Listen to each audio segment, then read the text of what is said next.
پیش لفظ۔ اس تحقیقی کتاب میں قدیم ہندوستانی روایات اور اسلامی روایات کی مماثلتوں کو پیش کیا گیا ہے۔ اسلامی روایات میں جو مقام رسولوں، نبیوں یا پیغمبروں کا ہے، وہی مقام ہندوستانی روایات میں اوتاروں کا ہے۔ مسلمان محمد صاحب کو خاتم النبیین مانتے ہیں اور ہندوستانی روایات میں کلک کو آخری اوتار تسلیم کیا گیا ہے۔ بیرونی ممالک میں صرف پیغمبر آتے ہیں اور ہندوستان میں صرف اوتار۔ یہ ناممکن ہے کیونکہ پوری زمین خدا کی ہے، اس میں شک و شبے کی گنجائش نہیں ہے۔ تمام ممالک کے قدیم ادب میں انہی ممالک کی عظمت کے گیت گائے گئے ہیں۔ کوئی بھی ملکی یا غیر ملکی اپنے ملک کو حقیر نہیں کہے گا۔ پیغمبر صرف عرب میں ہی آئے ہیں، ہندوستان میں نہیں، یہ بھی انفرادی خیال ہے، اور اوتار بھی صرف ہندوستان میں ہی آئے ہیں، بیرونی ممالک میں نہیں، یہ بھی ایک انفرادی خیال ہے۔ محمد صاحب آخری پیغمبر ہیں، یہ معلوم کر کے مجھے پرانوں میں کلک کے بارے میں تذکرے پڑھنے کی خواہش پیدا ہوئی۔ ہندوستانی روایات کے مطابق پہلے کچھ کلیگ بیت گئے، ان میں کلک کے اوتار یعنی پیغمبروں میں جو واقعات پیش آئے اور اس کل یگ میں جو واقعات پیش آنے ہیں، ان کا تقابل میں نے محمد صاحب کی زندگی سے کیا، جو درست ثابت ہوا۔ صرف کہیں کہیں کچھ فرق تھا، ویسے ہی جیسے رام جی کی سوانح یعنی بایوگرافی کے تذکروں میں فرق پیدا ہو جاتا ہے، اسی طرح یہ بھی ہوا۔ اس کا جواب لوگ یہ کہہ کر دیتے ہیں، ہری اننت ہری کتھا اننت، یعنی ہری لا انتہا اور ہری کی سوانح بھی لا انتہا۔ یہی کہہ کر میں بھی کام کر رہا ہوں۔ میں کل کو اوتار کو کہانی اس لیے نہیں کہنا چاہتا کیونکہ کہانی تخیلاتی ہوتی ہے، صداقت کے اصول سے اس کو قابل اعتماد نہیں قرار دیا جا سکتا۔ سائنسدانوں کے ایٹمی دھماکوں سے جو تباہی ممکن ہے، اس کا ازالہ مذہبی اتحاد سے متعلق خیالات سے ہو جاتا ہے۔ پانی میں رہ کر مگرمچھ سے دشمنی کرنا مناسب نہیں، اسی وجہ سے میں نے وہ تحقیق کی جو مذہبی اتحاد کی بنیاد ہے۔ قومی یکجہتی کے حامیوں کو اس تحقیقی مقالے پر کوئی اعتراض نہیں ہوگا۔ اعتراض اگر ہوگا تو متعصب افراد کو ہوگا۔ اگر وہ اپنے خول سے نکل کر دنیا کو دیکھیں تو خول کو ہی دنیا سمجھنے کا ان کا جذبہ پست ہو جائے گا۔ خدا کی اجازت سے خدائی صداؤں کی اشاعت ہے۔ اسی مقصد سے میں نے اس قسم کے تحقیقی کام کا آغاز کیا ہے۔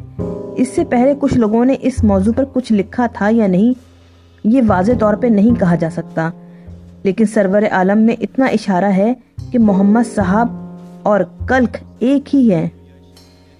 میرے اس تحقیقی مقالے کی روشنی ہوگی کیونکہ اندرون ملک اور بیرون ملک میں بھی خدا کے فضل سے یہ کتاب لکھی گئی ہے۔ اس میں جو عجیب و غریب باتیں آئی ہیں وہ میرے خیالات نہیں ہیں، یا تو ویدوں اور پرانوں کے حوالے ہیں، یا پھر مجھے غیبی الہام کے ذریعے جو خیالات ذہن میں پیدا ہوئے ہیں ان کا حوالہ ہے۔ مجھے بھرپور اعتماد ہے کہ اس تحقیقی کتاب کے مطالعے سے ہندوستانی سماج میں ہی نہیں بلکہ پوری دنیا میں ہی اتحاد کی لہر شروع ہو جائے گی اور مذہب کے نام پر ہونے والے ہنگامے ختم ہو جائیں گے۔ اگر لوگوں کو عقل آ جائے تو وہ خود ایک دوسرے کی عیدوں اور تہواروں میں ساتھ دے کر اتحاد کی علامت بنیں گے۔ نام سے کوئی ہندو، مسلمان یا عیسائی نہیں بن سکتا۔ اگر میں سراج الحق کو ستیہ دیپ، عبداللہ کو پنڈت رام داس یا رمیش اور عبد الرحیم کو بھگوان داس کہوں گا تو وہ برا نہیں مانیں گے، کیونکہ ان کے ناموں کا سنسکرت میں ترجمہ یہی ہوتا ہے۔ اگر وہ چاہیں تو میرے نام کا عربی ترجمہ کر سکتے ہیں، مجھے نور الہدا کر سکتے ہیں۔ خدا سے میری یہی دعا ہے کہ سبھی مذاہب کے پیرووں، خاص طور پر ہندوؤں اور مسلمانوں میں دوبارہ ملاپ ہو جائے۔ میرا یہ تحقیقی مقالہ لوگوں میں خیر سگالی کی اشاعت کرے گا، دنیا بھر میں دوستی ہو اور سبھی کا فائدہ ہو۔ کلک اور محمد کے تقابلی مطالعے کو پڑھ کر کہیں لوگوں کو یہ شک ہونے لگے کہ محمد صاحب کے تذکروں کی بنیاد پر لوگوں نے کلک کا کردار تخلیق کیا ہے، اس لیے میں نے جن قدیم مذہبی کتابوں کا حوالہ دیا ہے ان میں سے پرانوں کی تصنیف کا دور عصری حوالوں کے ذریعے یعنی اسی دور کے حوالوں کے ذریعے ثابت کیا ہے، کیونکہ پرانوں کی تصنیف کے بارے میں کوئی بھی منصف کسی فیصلہ کن نتیجے پر نہیں پہنچا۔ بعد کے مورخین نے شدت ستروں، اپن شدوں، پرانوں وغیرہ کے دور کا تعین کرتے وقت دور کے مقام پر شاید کا لفظ استعمال کیا ہے، جو ان کے فیصلے کرنے سے قاصر رہنے کی علامت ہے۔ سب سے پہلے میں ان ماضی کے عالموں کی رائے جو انہوں نے پرانوں کے دور کے بارے میں کیا ہے اس کی وضاحت کر کے دور کا تعین کروں گا۔ اس کے بعد اصل موضوع پر تحریر کروں گا۔ پرانوں کا دور W.L. لاگر کے بموجب حضرت عیسیٰ کے 400 سال بعد کا ہے۔ ان کے بموجب رامائن اور مہابھارت کی تصنیف 2 عیسوی کے بعد ہوئی۔ عالی جناب لینگر کے مذکورہ بیان میں حسب ذیل کوتاہیاں ہیں۔ نمبر 1، رامائن کے مصنف والمیکی اور مہابھارت کے مصنف ویاس جی کا ہم اثر ہونا رامائن اور مہابھارت کی ہم عصری کی توثیق کرتا ہے، جو در حقیقت غلط ہے، کیونکہ اولین شاعر والمیکی ویاس جی کے ہم اثر کبھی نہیں ہو سکتے۔ اس کی وجہ یہ ہے کہ رام کے دور میں ہی والمیکی تھے، جیسا کہ رام کی جانب سے تیاگ کی ہوئی سیتا کی حفاظت کا کام والمیکی کو ہی اپنے آشرم میں کرنا پڑتا ہے۔ اس سے ثابت ہوتا ہے کہ اتنا ہی نہیں بلکہ اپنے رزمیہ یعنی رامائن کی تکمیل بھی والمیکی جی اپنے آشرم میں کرتے ہیں۔ اس بات کی بھی توثیق ہوتی ہے۔ نمبر 2، رام کا دور حیات ترتیہ یگ کا ہے، چنانچہ ترتیہ یگ میں ہی والمیکی کے ذریعے ہی رامائن کی تصنیف ہونا ممکن ہے، جبکہ دوآپر یگ میں ویدویاس جی نے مہابھارت کی تصنیف کی۔ نمبر 3، شکراج کی حضرت عیسیٰ سے ملاقات مستقبل کے پران سے ثابت ہوتی ہے، اور یہ شکراج کا وکرمادتیہ کا جانشین تھا، یعنی وکرمادتیہ کا دور حضرت عیسیٰ سے پہلے کا تھا۔ وکرمادتیہ کے دور میں رامائن اور مہابھارت پرانوں کی تصنیف کے موضوعات تھے، چنانچہ ان تینوں وجوہات کی بنا پر لنگر کا بیان غیر درست ثابت ہوتا ہے۔ زبان کے اعتبار سے پرانوں کی زبان قدیم ہے، کیونکہ وہ زبان کی قواعد پابندیوں سے آزاد ہے۔ اس میں سنسکرت کے الفاظ کا آزادانہ استعمال کیا گیا ہے، جو ویدک دور اور مروج سنسکرت کے درمیان کا دور ہے۔ پرانوں کا دور لینگر کے حساب سے 300 عیسوی سے 340 کے درمیان ہے۔ اس کے علاوہ مہاتما گوتم بدھ کا دور 483 سے 563 کے درمیان کا ہے۔ مہاتما بدھ نے اپنے مذہب کی تبلیغ پالی زبان میں کی، جو اس دور کی بول چال کی زبان تھی۔ یہ بدھ مت کی مذہبی کتابوں سے ثابت ہوتا ہے۔ زبان کی ترقی پسند ہونے کی وجہ سے سنسکرت کی شکل مسخ ہو کر پالی میں تبدیل ہو گئی تھی۔ پالی سے پراکرت، اس کے بعد ابھرنش، پھر آج کی ہندی ہو گئی۔ سنسکرت زبان کا دور مہاتما گوتم بدھ کے بعد ثابت ہوتا ہے۔ کوئی بھی زبان بہت جلد نہیں بدل جاتی، بدلتے بدلتے ہزاروں سال ہو جاتے ہیں۔ مہاتما گوتم بدھ کے دور سے پہلے بات چیت کے قواعد میں بدھ سنسکرت زبان کا بات چیت میں استعمال ہوتا تھا۔ زبان کے قواعد کا تعین کرنے والے پانینی کا دور مہاتما بدھ کے دور میں 1000 برس کے اضافے کے ساتھ 1463 کے آس پاس طے ہوتا ہے۔ پانینی قواعد کے تعین سے یہ بھی ثابت ہوتا ہے کہ اس وقت تحریر کے اثر کی وجہ سے صرف زبانی یاد کرنے کا طریقہ تھا، جو اصولوں کے اعتبار سے نرم تھا۔ پرانوں کی زبان پانینی سے پہلے کی ہے۔ آزاد سنسکرت میں پرانوں کی تصنیف 1401 کے وسط میں ثابت ہوتی ہے۔ یہ توقع ظاہری اندازے جو بے بنیاد ہیں، کیونکہ سبھی عالم اس بارے میں شک رکھتے ہیں، اور وہ یہ رائے قائم کرنے کے وقت خود بھی شاید، ممکن ہے یا سوالیہ علامات کا استعمال کرتے ہیں۔ اب ہم پرانوں کے رنگا رنگ اثر کی بنیاد پر ان کی تصنیف کا دور پیش کرتے ہیں۔ 18 پرانوں میں مستقبل کا پران بھی ایک ہے، جس میں مستقبل کی باتیں بتائی گئی ہیں۔ بھگوت پران کے 12ویں باب میں آخری دور کے وسط میں کلک کی ولادت کی پیشن گوئی کی گئی ہے اور ان کی صفات بھی بتائی گئی ہیں۔ پہلے باب میں بھی 24 اشلوک میں کلک کو آخری اوتار تسلیم کیا گیا ہے۔ مستقبل کے پران میں بھی پرتیسرگ پرو میں ویاس جی مستقبل میں ہونے والے واقعات کا آغاز حضرت آدم علیہ السلام سے کرتے ہیں کہ اے دل، مستقبل میں کل یگ کے پورے واقعات سن کر اطمینان حاصل کرو۔ اس بیان سے یہ ثابت ہوتا ہے کہ پران حضرت آدم علیہ السلام سے پہلے کی تصنیف ہے۔ دوآپر یگ کو ختم ہونے کے لیے 2208 سال ہی باقی رہ گئے تھے جب حضرت آدم علیہ السلام کی ولادت ہوئی تھی۔ کل یگ کو گزرتے ہوئے 5070 سال ہو رہے ہیں۔